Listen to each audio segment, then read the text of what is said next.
Episode 7, Luigi's Return.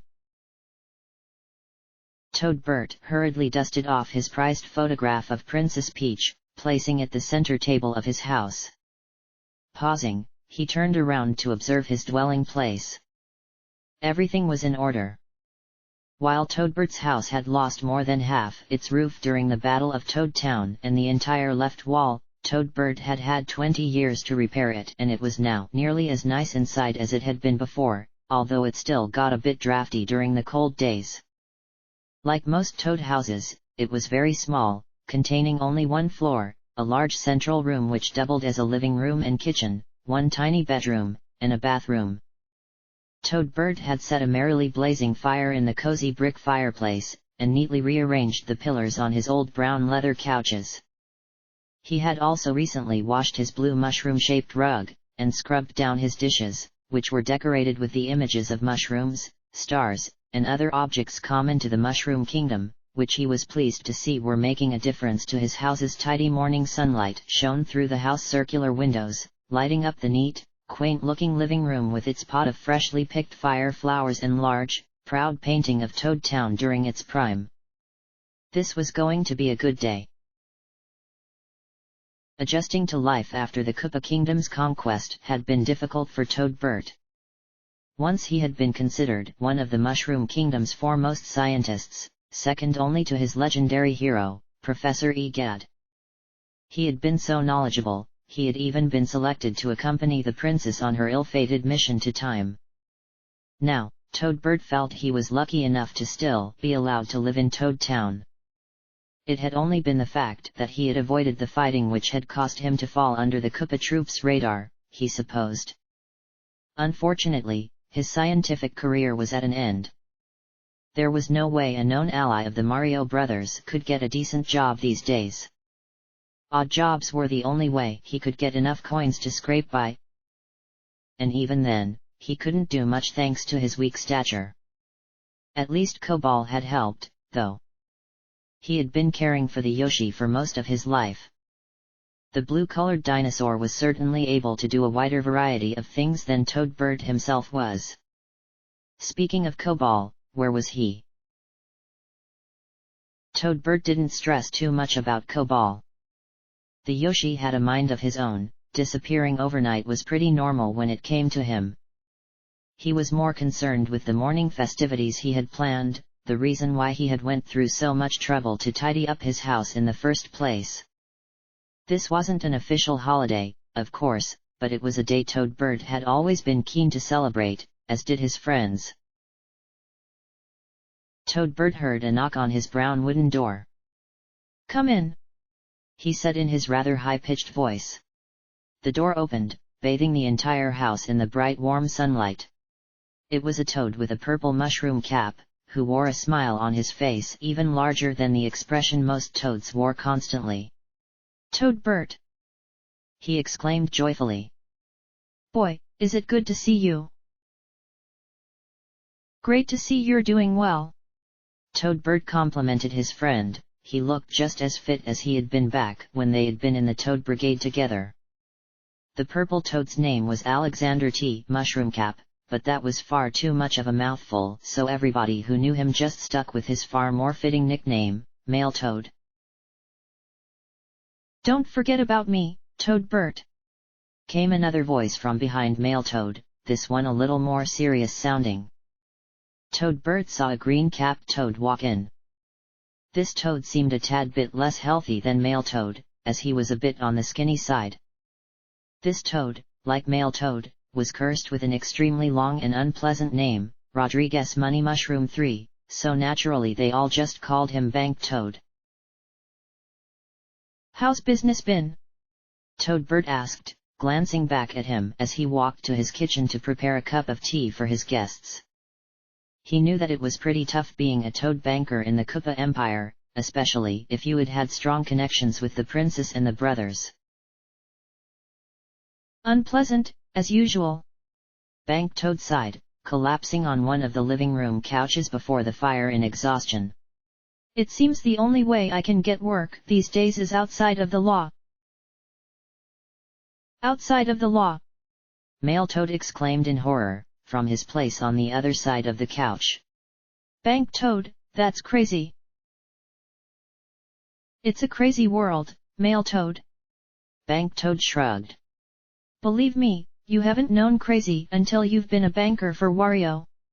It'll why I'm so tired right now. I'm real glad to come down to your place and relax, Toadbert. By boggity! Toadbert exclaimed from the kitchen loudly, nearly spilling the tea he was pouring out for his guests. That fat slob is still around. Yup. Bank Toad nodded glumly. And Waluigi, too. They're heading the crime rings down in Mushroom City. Neither of them have changed a bit. Weird. Toadbert commented as he walked across his hardwood flooring towards the living room, where he placed the 2 teacups on the small coffee table next to the portrait of Princess Peach. I always thought they got themselves blown up by bob-ombs years ago. Hey, everyone! Came an enthusiastic, female voice from the front door. Toadbert turned around to see a pink-capped female toad running in, her pigtails bobbing behind her. Following her was a yellow-colored toad, who rubbed his right eye sleepily. By boggity, it's Toadette! Toadbert exclaimed joyfully, adjusting his glasses so that he could see her better. Wow! Things had turned out better than he had expected. He hadn't seen Toadette for 5 years and he never really thought that she'd turn up. Yup, that's me, all right. Toadette said cheerfully, skipping over to the living room. Hey, that tea smells good. Can I have some? You really think I'd say no after inviting you here? Toadbert replied, standing up. You must have walked halfway across the world. More or less. She shrugged. Still, it's worth it. Your house is looking even nicer than when I saw it last, Toadbert. She commented, gazing around the cozy dwelling. It almost looks like it was still in the pre-Koopa times. That's the plan, Toadette. Toadbert replied as he opened his cupboard to obtain 2 extra teacups. Hey, let's not forget about Billy over here. Male Toad exclaimed, walking over and giving the yellow toad a clap on the back. Still napping your troubles away, Bill? Billy yawned. Yeah? He mumbled, before rubbing his eyes and straightening up. But that doesn't mean I'm so lazy I'm not going to come over and visit y'all. Continued more enthusiastically. Wow, you've got a cozy place here, Toadbert. Thanks. Toadbert replied, feeling secretly gratified that all his meticulous cleaning was paying off in front of his friends. How's life in Sunbeam Plains? Toadbert knew that his friend had moved way off to the Mushroom Kingdom's coast, in the little town next to one of Peach's vacation castles that had been the subject of the incident involving Luigi opening a dimensional portal contained in a book. It seemed pretty removed from all the control the Empire exerted over its subjects, from what he had heard. Boring. Billy shrugged. But that's all right for me, I guess. He added sheepishly. Toadbert came back to the living room with 2 steaming teacups, placing them down on the table before Toadette and Billy, who had sat down. After they had taken them, he strode to a radio which was sitting on one of the side tables, and pressed a button to turn it on. There was some static, before a merry-sounding tune sung by a young woman began to play. Here we go, off the rails, but you know it's time to raise our sails, it's freedom like you never knew. Jump up, superstar! Bank Toad asked, raising an eyebrow at Toadbert. Isn't that a little too hectic for the morning? I thought it would be perfect. Toadbert replied, sitting down between Male Toad and Toadette. A little thing to remind us of the past, you know. The toads listened to the music for a bit, Toadbert's feet merrily tapping away on their own accord. When it finally finished, All the toads clapped, even though they knew the singer couldn't hear them. Best wishes to you, Pauline, wherever you are. Toadette called out merrily. Sure hope she's all right, Billy said with concern in his face. What used to be her city is now Bowser's main capital. Koopa Central. Toadbird nodded grimly. He had never been the place, but had seen a couple images over the news. It was a terrible-looking city, full of fortresses and factories. The living conditions had to be terrible. Toadbird had never been in regular contact with Pauline, but he still admired the singer and ex-girlfriend of Mario and sincerely hoped she had been able to get out in time. Ah, don't be glum. Toadette spoke up with a cheerful smile, playfully tapping each one of them on their mushroom caps. I'm sure she's all right. She's not the type to go looking for trouble. Toadbird, since you're our host, would you mind doing the honors now that we're in the proper mood? Bank Toad asked. All right. Toadbird nodded humbly, standing up and adjusting his round glasses.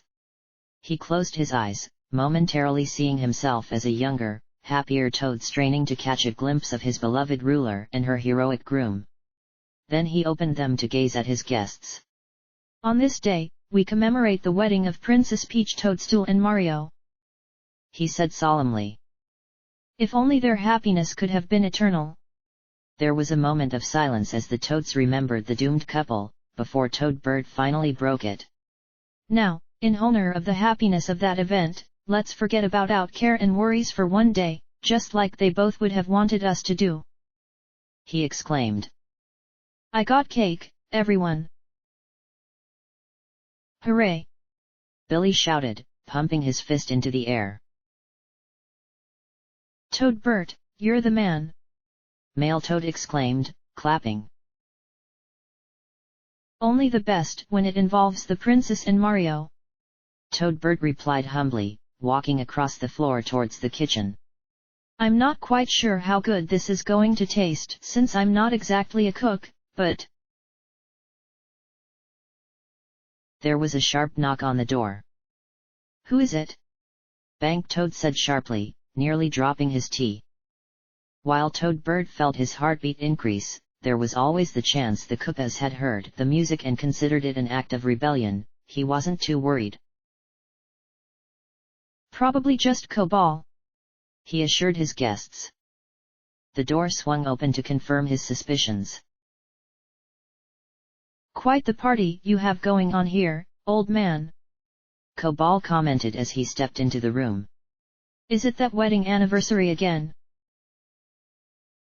You got that right, my boy. Toadbird nodded, walking the fridge to take out the cake. Say, Cobal, why didn't you come home last night? It was always a fear of his that the rambunctious Yoshi would get captured by the Koopa troop one day. They had been known to lock up people who had gotten too cocky before. Oh, yeah. Cobal smirked. You're never going to believe this. Look who I got tangled up with. Toadbird did not want to hear some story about Cobal's fight with another rowdy youth in some alleyway. This was a time of celebration and remembrance, not brawls over rather trivial matters. He was about to tell Cobal to shut it when, to his great surprise, a very familiar figure walked in. By boggity!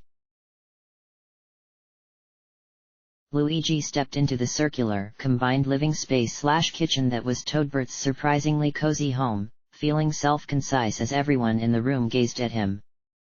They were all there, the Toad Brigade who had helped him and his brother throughout all of their adventures, which included the spirited Toadette and the intellectual Toadbird who had been so kind to run an information booth when they had been trapped in Bowser's body. The yellow Toad, who Luigi remembered was named Billy, dropped his teacup, letting it shatter on the floor. Thank the stars! He exclaimed joyfully. He's really still alive, people! I thought it was only a rumor. Bank Toad gasped, excitement covering his face. But it's really true. Hey, everyone! Luigi said, waving weakly. Sorry about. Well, you know. He felt pathetic, trying to atone for 20 years of uselessness with a simple word. He could already see Toadette was having none of it. Where were you? She exclaimed angrily, stomping over towards her with as fierce a face as a toad could manage. Why didn't you help us? She glared ferociously. You're almost as good as Mario was. We could have freed Toad Town. We could have freed the Mushroom Kingdom. We could have tracked down the captain and freed him from whatever dungeon the Empire's got him trapped in. But now, you just... I know. Luigi replied humbling, feeling the weight of Toadette's words crushing him like thwomps. I know I messed up. But I'm going to fix everything now. We're going to save the whole kingdom, and everyone the Koopa Empire's got imprisoned. Starting today. He paused, still unsure of what he was about to do. We're going to take back Toad Town. The entire room went silent, except for Cobal's chuckle. See, I knew you would love him, old man.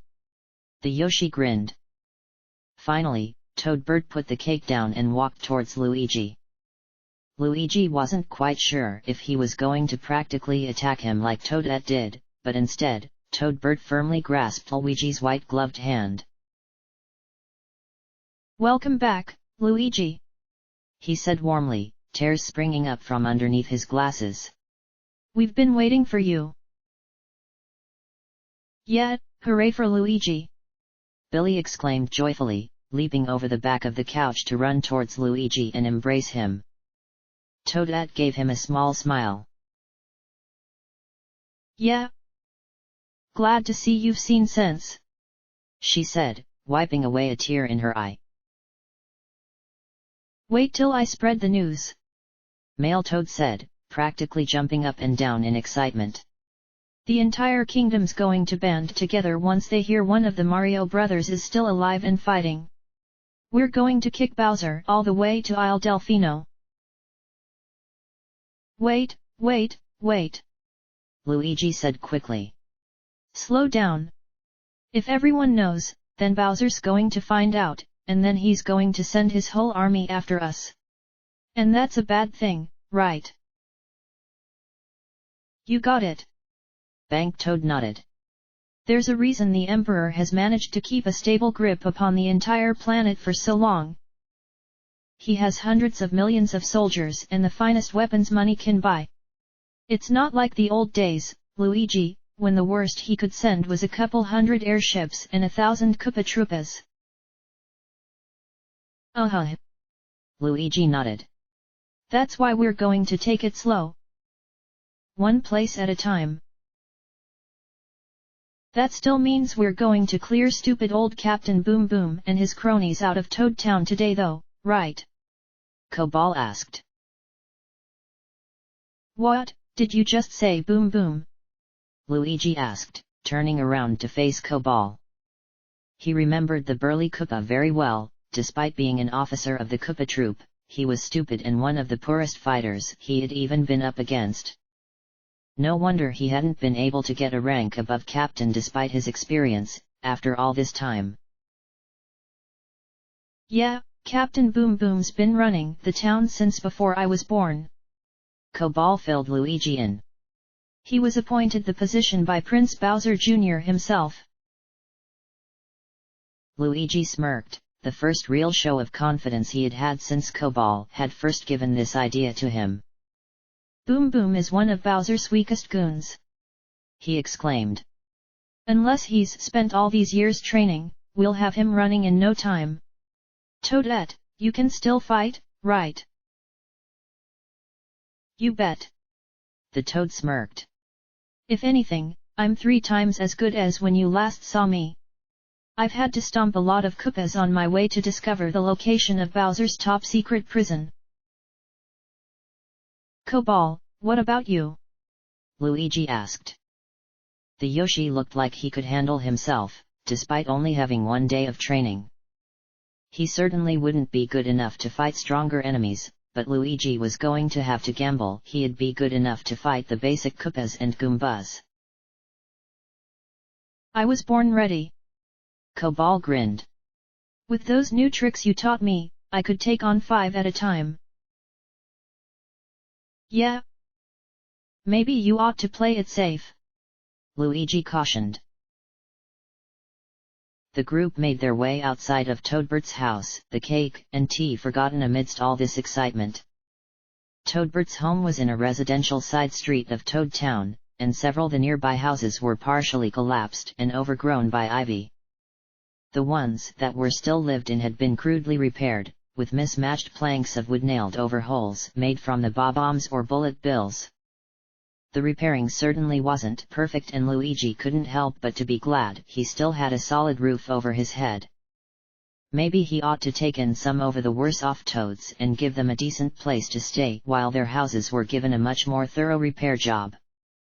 That was a question for after the Koopa troop was driven out though, of course.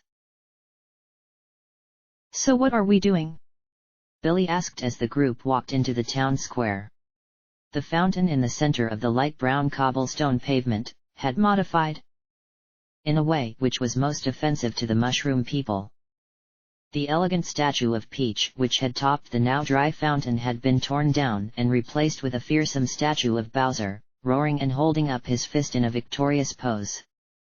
Luigi walked past it and gazed directly at Peach's castle and glared defiantly at the black Bowser flag, which was flapping in the wind. Are we just going to waltz into the castle and beat everyone up?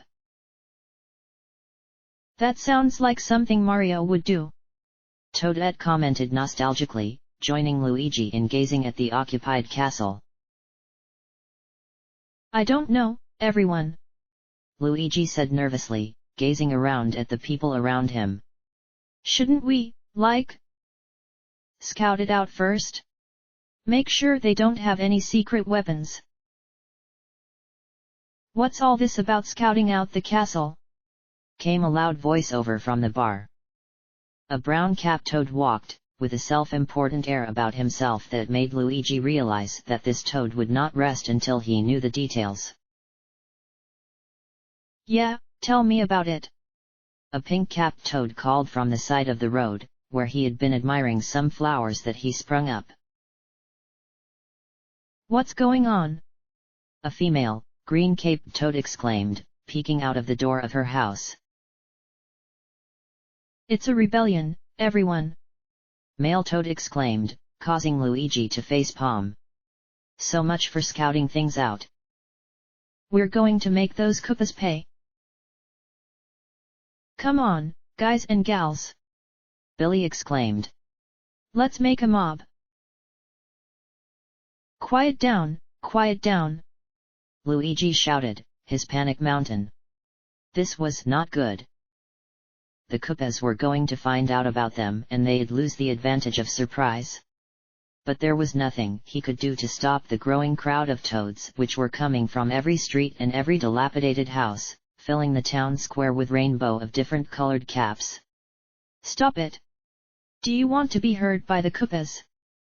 He desperately tried to shout above the crowd of delightfully screaming Toads, who were celebrating with so much gusto, they might as well have been enjoying the Star Festival. Don't sweat it. Cobal grinned, crossing his arms. It's a hopeless cause. Suddenly, a hush fell over the crowd. Luigi scratched his head in confusion. Had they actually managed to hear his voice over all that chaos? Oh no! He heard Billy gasp from somewhere behind him. Luigi turned around to look in the direction of the castle. There, walking down the path towards him, was none other than Boom Boom himself, followed by what had to be over 100 minions. Sorry to break up your party, boys. But I think you little mushroom heads have forgotten who calls the shots around here.